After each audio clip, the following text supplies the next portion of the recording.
Welcome to the Standing O Podcast, a Steve and Adam comedy project.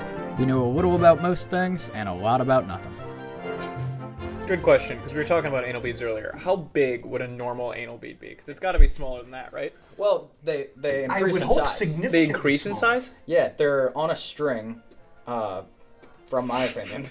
So it's like it's a pull thing. Yeah, they're on a string or sort of a stiff type thing, and like the first one will be like, smaller than a penny in diameter. Oh my god, they And, literally blow up. Or no, the balls just get bigger as it goes on. Yeah, they don't increase like the dinosaur pills thing you put in water. Yeah, that's what I thought it was. Like, you put some water on it and then... That would be wild. Or like, it goes into your butt. It's like all of a sudden it's like... blows up like that. But yeah, no, and then the next one's a little bigger and the next one's a little bit bigger. So you work your way up there. Yeah. That's too big. That's expert level. Yeah, that's too big. That's not like... That's you're a too pro. big for a finisher. Yeah. Joe, whenever you come down from Chicago, do you take the train every time? No. Okay. No, sometimes I want to take the train. Usually someone else drives. I'm very dependent on other people. It's like it's literally like the Rose Blanche and Streetcar, where she's like, I've always depended on the kindness of strangers. It's essentially my friends just helping me out through a bunch of it. Because if Kelly came down, Kelly would have drove. But my car is in the shop right now, so I took the Amtrak down. I'm gonna take the Amtrak up. Took it down once before. What was the train like with COVID? Yeah, explain your experience. I double masked up on the train. I had a mask here and then the Survivor one up, so it was tough to breathe at times. And Wow. And then you obviously had a mask on your penis as well. Did they ask you to double mask? no, they didn't ask me. But like then people start never like heard of that. people start like coughing, and then like I'm a psycho, so it was like oh shit, someone's coughing. Yeah. Like fuck, I don't want to get sick, and then travel down, see friends, leave. Yeah. Like Oh, when I you was could feeling bad yesterday, I was wipe like, out half I of St. brought Louis. sickness Yeah. into Groupus and Sam's household. They call you a super spreader. Yeah, exactly. In my circles. Exactly, and then you get put up on the news, and like this asshole here killed 60 people. And it's like you don't want to be part of that, but the train's lovely. You got to go on the train. It's such a wonderful time without Have you the never masks. done the train to Chicago? No, I haven't. No, I've always wanted to. I've only done the one time. Me and Sam did it, and it is the shit. It's like 6 hours, so you just drink the whole time. Can you bring Also, your own beer? You cannot, but you can buy beer and bring it back to your seat, and they sell Budweiser and Bud Light. So you just need to have that in your bag. That's what we found out. We brought Bud Select. And so we were like, and we saw, you're just sitting at your seat drinking. No one would, unless the guy right across the hall is a narc, you could just be pulling Budweisers out of your bag. And we were like, and I never drink Bud Select. And I remember, and then there was also a thing of like, I grabbed a koozie and I was like, Sam, you got a koozie? And he's like, no. I'm like, you want one?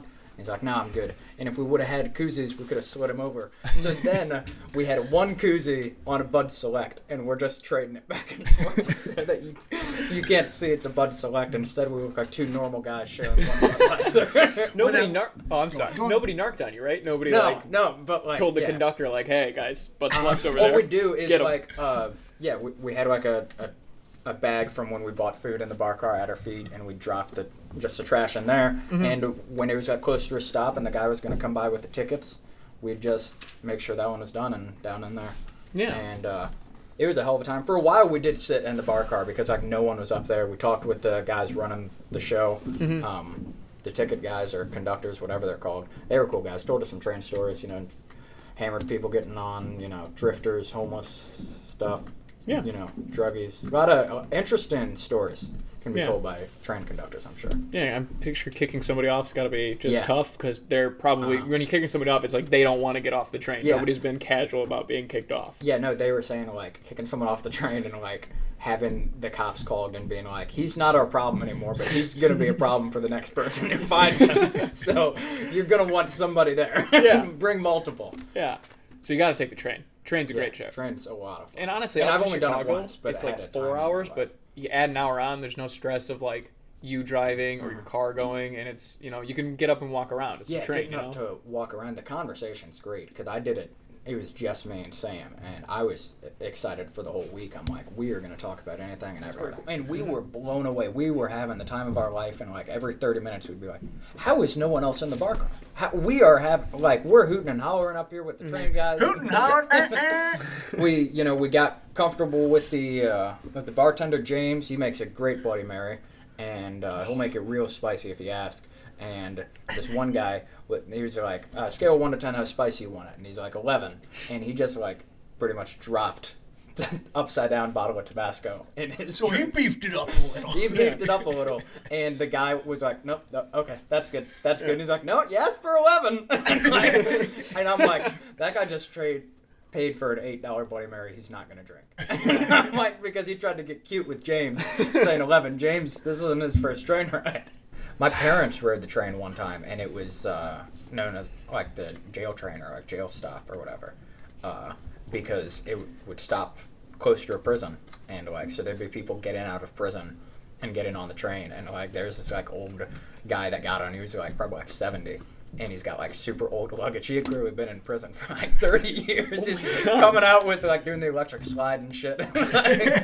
he had like old everything, and they're like, this guy hasn't been on the outside in a minute. Yeah. Wow. Yeah, I think that'd be cool as hell, just to look at people getting out of prison on the train. Mm-hmm. You know, be careful. What are you doing next Thursday? I guess that. Where we went. That's No. We went to Panama City. Yeah. In Malibu Barbie car. Yeah, dude, that was shit. That. What, the blue car yet? Yeah, and we call it Malibu Barbie. Yeah. 1998 BMW convertible 323i. If you're a listener out there, look that up and imagine me and Steve in a baby blue version of that.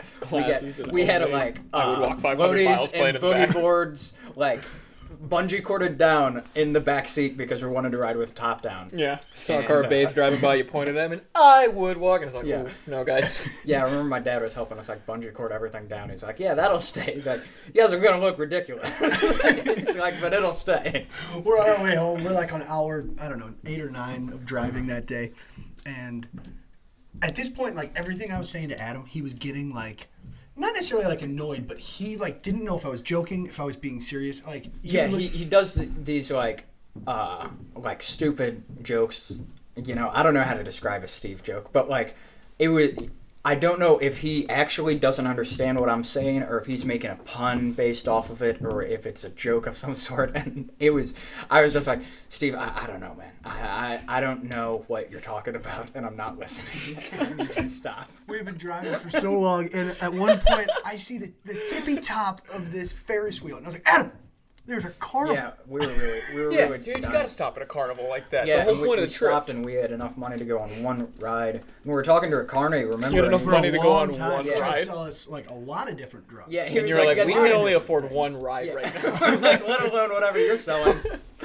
But yeah, and also it's wild to think like had just graduated high school, so we're freshly 18. I look That's like why I'm you're so 11, poor. and he's like, these kids probably went PCP, you know, right? Well, easy target, you know. Your first day's free and get And him hooked. he was like, "Oh, nice, you guys do some partying down there?" And we're like, "Yeah," you know, because we had like 4 beers and probably, and then he's like, "Oh, nice, you guys do some shrooms, acid, or anything?" And we're like, "No," and he's like, Oh, "Guys, Jesus like Christ. anything harder than that?" And we're like, "If we didn't do those first ones." You're working at a carnival for children right now. Don't be talking to us about that. Don't be talking to other children. Like, even though we're 18, like, what are you doing, carny guy? At least, doing shrooms and acid working at a carnival, Yeah. you know? Yeah, I don't know. What a weird dude. I Yeah, don't know. he's a carny. I mean, Yeah. if you were a carny, would you think you gotta, like, this is rude and I don't want to be like, but like, I don't think there's carnies listening. okay, thank God. There's not carnies. I don't think carnies got it figured out. You're a carnival guy. You're just kind of traveling around, I don't I know. think that would have been. You found a way to pay your bills and also just do a ton of drugs at the same time. Remember when we were gonna It's so stay? strange. When we were gonna stay in Columbia to paint for Craig Black. Yeah. And then he got fired, pretty much or whatever. And so then we got fired essentially because our boss was no mas. Mm-hmm. And then just like that, we had planned on staying in Columbia, like because we had jobs, and then just like that we didn't have jobs.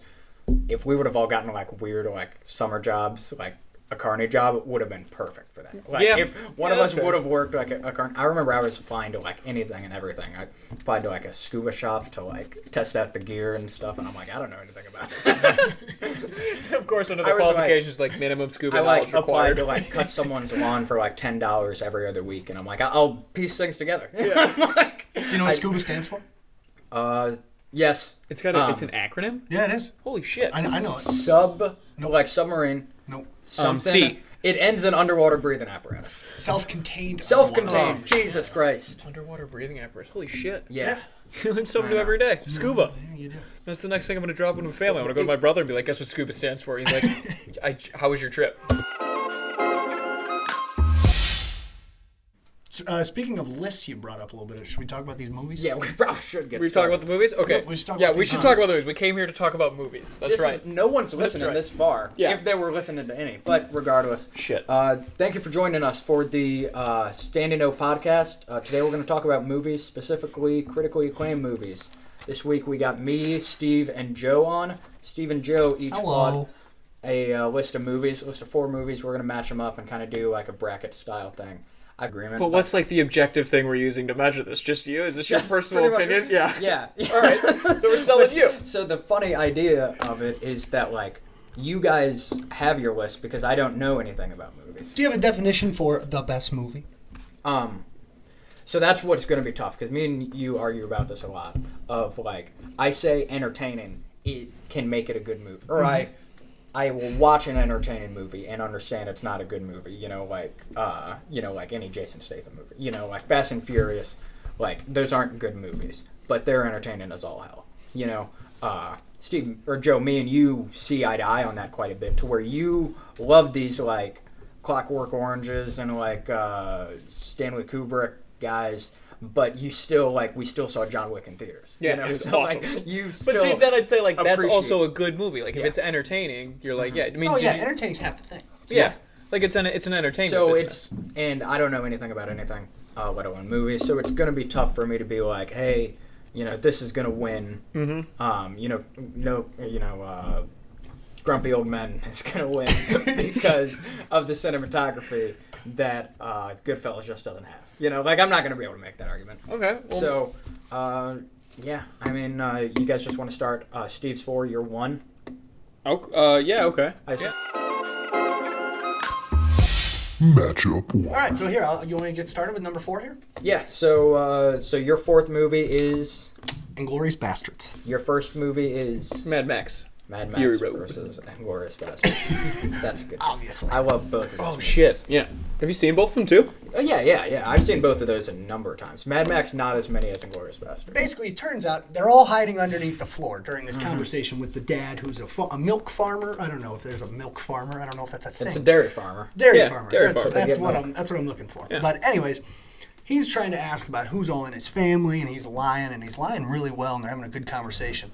And then this camera starts to pan below the floorboards, and the family's like holding their mouths, and they're real scared. And you see them, and then something happens. I think the guy realizes that they're there, and they start shooting around. Yeah, I remember Anyways, he like at one point, Christoph Waltz realizes that the farmer's lying, and I forget like how they even communicate without talking, and he just like I think he like points at places on the ground, and he's like, and then the guys come in with the guns. But that was very loud. One of the daughters, she actually gets away. She runs away. Very cool looking scene. Yeah. End of scene. Then we get introduced to the bastards. I mean, they're tough guys. They're kind of like vigilantes. I would assume like they're not being paid or anything in that movie. It's not like they're mercenaries, right? No. No, I think they work for like the army, right? They're still like United States forces. Yeah, are they backed by the army in that, or are they? Or is it like a like ragtag rogue, group? like German militia type group? I would seen say more the TV latter so. there. I don't know if they're really making money on there. Yeah. No, yeah. What do you think? Killing for fun. No, they're cool. They're cool guys. We repicked it, and somehow we all landed on Mad Max Fury Road. Jake's big screen TV, surround sound speakers, and it was the most bitchingly awesome action movie. It was so cool. And then I remember I went home, watched it like 3 more times. I tried to show my family, like my brothers and my dad. I was like, you got to watch this movie. And my parents were like, I don't want to watch this movie even a little bit. And I was like, well, just put it on. We'll see what happens. We'll just watch it. You don't want to watch it? We'll just put it on. Yeah. That's a Exactly. great compromise. You don't want to? We're going to. We're going to. I've made the decision at this point. That's your number 1. That's number 1. Because like it's such a simple plot. That you got fast cars fire going everywhere, loud music, and Everything people in jumping. that movie looks cool. Yeah. It's a bunch of like just hardcore post-apocalypse stuff. Yes. The people look crazy. Yeah, everybody's batshit. It's Yeah. nobody's getting water. Everybody's like got a blood disease because there's nuclear radiation that has Kind of love blood diseases. killed. Yeah, and they're all like trying to like get. They have this thing called blood bags, which is what fucking Hardy is for a guy. He's O negative, so he's like a valuable piece of Yeah, person. and they like harvest their shit. Yeah, you seen it? No. No, okay. Oh, No, really? no, I went in completely blind. All right. Well, I would recommend. Oh, yeah, based on Joe's like description so far, I am gonna give it a watch. All the stunts are like, they touch it up with CGI and everything, but for the most part, they're flipping these cars that are going super fast, and all the shots are like really aggressive. I like Inglourious Basterds more than Mad Max. Mad Max has a. That's my number one. Mad Max has a rewatchability. Yeah. That is great, but Inglourious Basterds, I think you could recommend to almost anyone. I mean, it's a heavy movie, obviously. Yeah, you gotta so, be able to like, handle like some violence. Yeah, so maybe not like, children or like your grandmother, but Yeah. like Fury Road is like very. There's a historical aspect to Inglourious Basterds that like, parents could enjoy this. Fury Road, it's like, as much as it looks awesome and it's an action movie and like very exciting, like you wouldn't like I was saying, my mom doesn't love that. I don't know if she likes Inglourious Basterds. We're not going off the Sherry Dobbs scale for all of these. Well, hey, it's a skill we have, That's something It we is don't a know. good scale that sounds pretty I'm consistent. like, I think as I well. could sell more people on Inglourious Basterds than Mad Max. Matchup 2. I've got good old Shawshank Redemption. Yeah, Alien. Alien. That's another one. Those two definitely need to go against each other. Basically the same movie. Yeah, they're very. I've never seen Shawshank Redemption, and I haven't seen Alien in a long time. But Alien's cool as hell. Yeah. I really like Alien because the monsters. I mean, it's just Yeah, Monsters are is, cool. Is Yes, Bill, monsters Bill are cool. Paxton and the first Alien? aliens. He's got the game over man line. Yeah, It's over, man. It's over, man. Game over. And it's Yeah. that's a fantastic line. That was more action packed. But this one is so great. It's such a quiet build up, and like the way it turns, like the whole time they feel like they're in control throughout the whole movie. They're just gonna go get some cargo, mining some ore. They get a distress call from a planet. They go down, find it. John Hurt gets that little face face hugger to his face, and then they can't get it off. They don't know what it is, but there's this one scientist guy who breaks protocol and brings it onto the ship, and they don't know why he would break protocol because it's a military operation. Hierarchy matters. You can't break it. So eventually, Proto, buddy. yeah, that's like one of the first things that they realize things start to go poorly for him. And as the movie progresses, the alien, there's the chest burst scene, which is so awesome. That's a movie Yeah, it's so like that is used in. It's used in Spaceballs all the it's time. Used in so much. Just as much as every little kid has put a soccer ball under their belly and pretended they were pregnant, Mm-hmm. a kid has put their arm under the shirt and pretended to bust it. Yeah. It's a It's a joke as old as touchstone. time. It will continue to be there for forever. It actually happened to me in 1998. Believe it No, or it not. didn't. Yeah. Oh, it might have been my dad. Yeah, might have been. So Shawshank Redemption or Alien. Alien's like a big like thriller type like.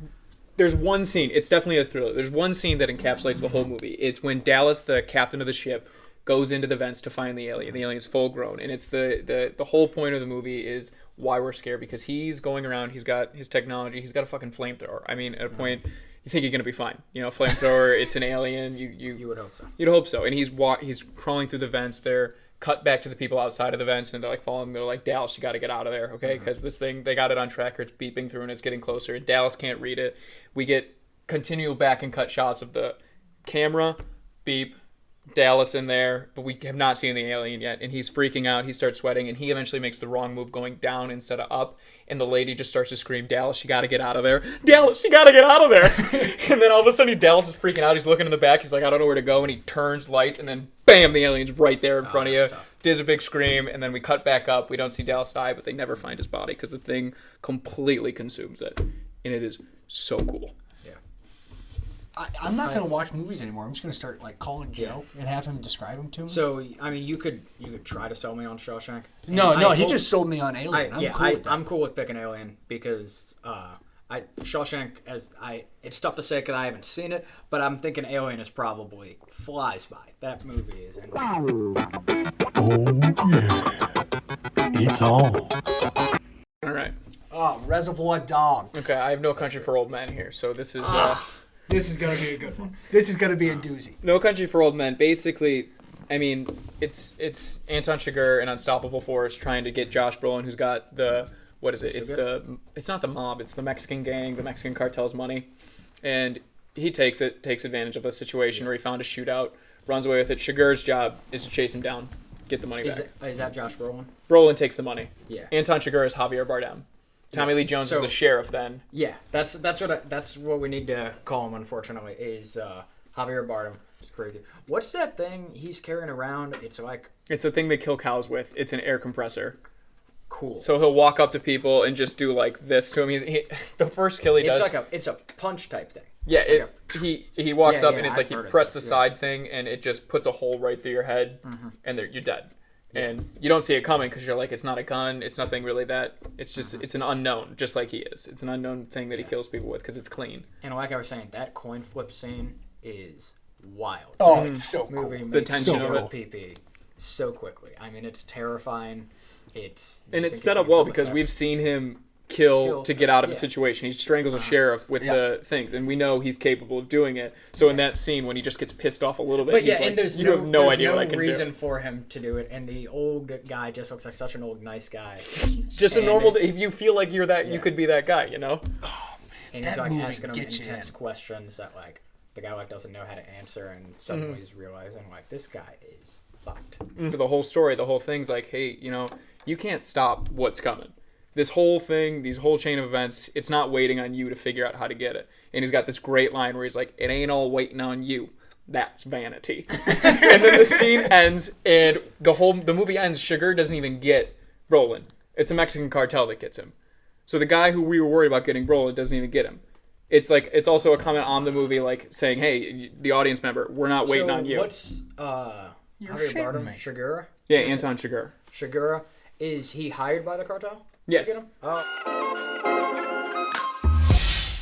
Matchup Reservoir 3. Dogs is Reservoir Dogs. This is one of my favorite movies of all time. So this is a good one. So basic premise of this movie is you've got a bunch of these different thieves coming together that are getting hired to do like this one big robbery of I think it's like jewels or something from like a jewelry store. I think that's what they're robbing. It could be a bank. I don't really remember. I haven't seen it in a little bit.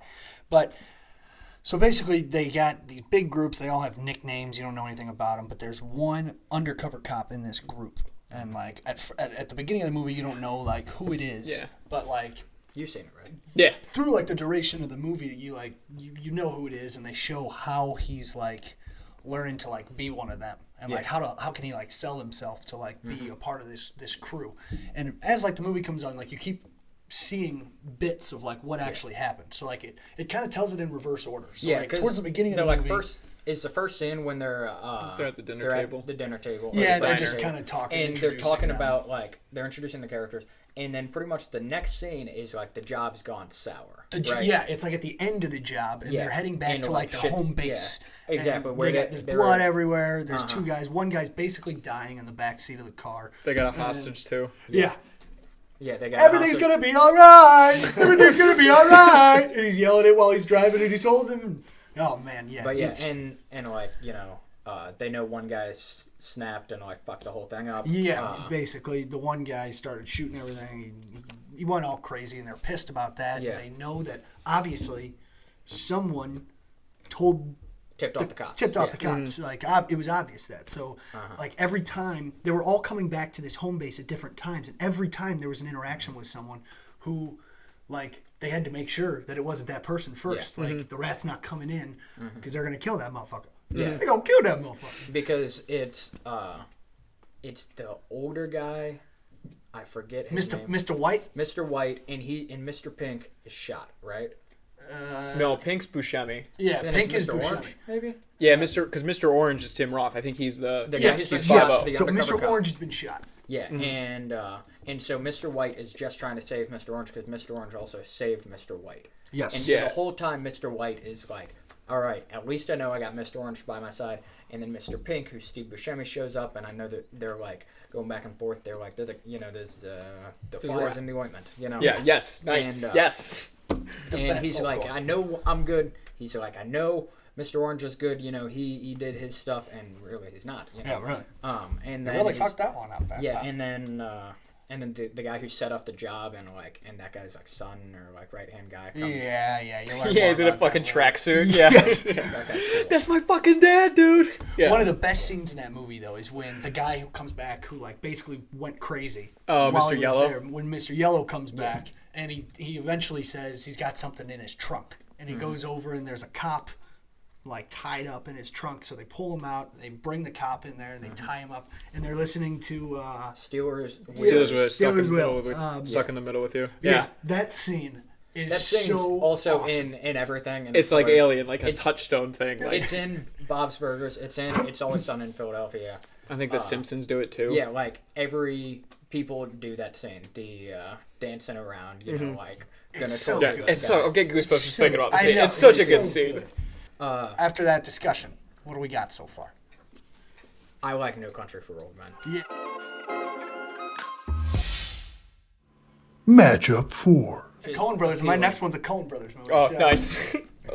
Next one is next one's Fincher. So this is great. Ooh, nice, excellent. Social Network is so good. It's fantastic. I recently just watched this with my brother. He wanted to watch it for a bit, and it's all about. It's so prevalent too to what's been going on. It came out in like 2010. It's so hard to not be. I mean, it's Facebook. It's the whatever like people say like why things have gone bad. Social media, the birth of it. I mean, they even make comments about MySpace in it. Like, how is this different from that? Yeah. And I think it's just the issue with maybe connectivity of it, but.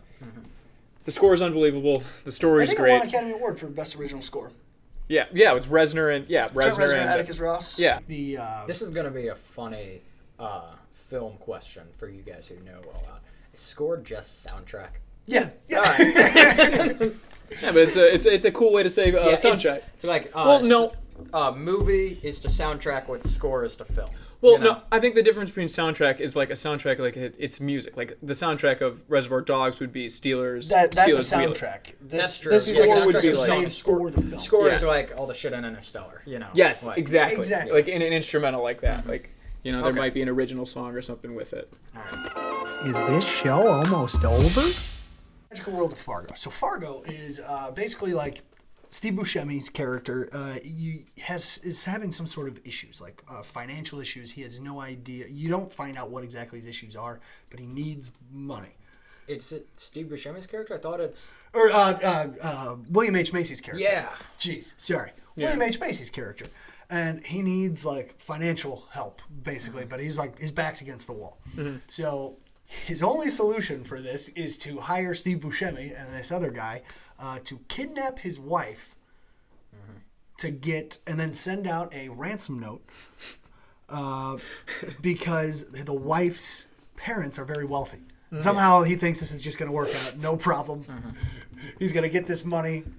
Yeah, because the idea is like they ask for $100,000, and then They only he's get to like, keep half of it. yeah, right? and then he keeps the other half. Yeah. He gets I don't know who pays. Did the cops pay for a ransom? I don't know how ransom pays. No, I think it was going to be Mr. Lundergaard. The parents. The wife's parents, because they're Yeah, very right. loaded. Right. And because William H. Macy's character says it at the beginning. He's like, you see my wife, her parents, they've got a lot, they're very well off. They've got some money. And then one of the best scenes, when there's like the cops searching for these guys after they killed someone, spoiler, and that they stop and they're talking to these two prostitutes. And they're like, oh, yeah, she went to high school. Yeah, go Bears. Just something, there's like a bunch of these little, because it's like this movie about like, this guy's hiring someone to kidnap his wife, but there's so many little funny jokes in there. It's like, it's like a fantastic dark comedy. It's Go Bears. The line you always say, oh, I'm doubting your police work there, Norm. When it's like, what's the license plate? Oh, he must have got interrupted while he was writing down the license plate. All he wrote is DLR. I think And those it's 'cause are of dealer plates. I'm Don't doubting you? your police work there, Norm. And me then fix you some eggs, It's a Norm. murder, and there's only 2 cops out there investigating. He's like, well, what? Why do we only have 2 people out here? Oh, it's cold out, Norm. It's cold out there, Margie. And Oh, you're such a super lady. when she goes out to eat with that Asian guy. Yes, I think that's a movie I need to rewatch because I've only seen it one time, and I've I've never never seen seen it. Social Oh, Network. it's I think It's a so. hoot. When you explain the plot of that movie, that's a hilarious plot. Yeah, Everything, Like from the beginning, like I'm gonna get my wife everything kidnapped. about it's like the movie was written as a comedy, shot as as like a drama Yeah. or something, and it's very interesting. Honestly, if you guys don't have anything else to say, I'm going to say Fargo. I know I haven't seen Social Network. I bet you more people would probably pick Social Network. It's more Social popular Network's movie. a fantastic movie. I don't doubt that at all. I mean, it's a famous movie, obviously, but Critically acclaimed. Fargo does sound funnier. Oh, you And, betcha it does. Yeah. You Okay. betcha. Go Bears. Yeah. All right. Well, thank you for watching, and tune in next time. I think they were listening. I don't know if they were. I doubt it.